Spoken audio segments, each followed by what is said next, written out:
final kejuaraan nasional Motovlog 2017 dan Bupati Aceh Timur Cup 2017 mengikuti sesi latihan bebas. Dalam kesempatan itu, para pembalap berkesempatan menjajal sirkuit non-permanen NP Pusat Perkantoran Pemkab Aceh Timur di titik Barok, Kecamatan Idiraya, Kabupaten Aceh Timur.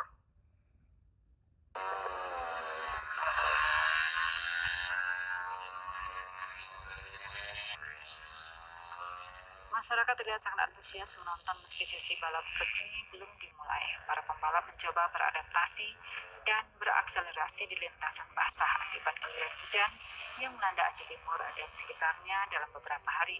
Ketua Pelaksana Grand Final Kejurnas Motovlog 2017 Sulaiman atau yang akrab disapa Tole, didampingi Ketua Pelaksana Harian Raymond Irfan Fasya mengatakan sirkuit yang pernah beberapa kali menggelar event berskala nasional tersebut memiliki panjang lintasan 1.200 meter dan lebar lintasan 10 meter.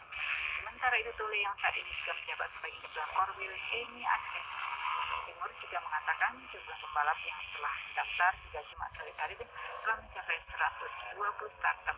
Balapan yang akan berlangsung pada Sabtu dan Minggu esok akan berlangsung seru lantaran seluruh pembalap terbaik dari seluruh region se-Indonesia akan beraksi menampilkan aksi terbaik mereka. Selain para pembalap terbaik di tanah air, puluhan pembalap lokal Aceh juga akan beraksi di beberapa kelas yang diperlombakan. Dari Aceh Timur, Said Maulana, TVRI melaporkan.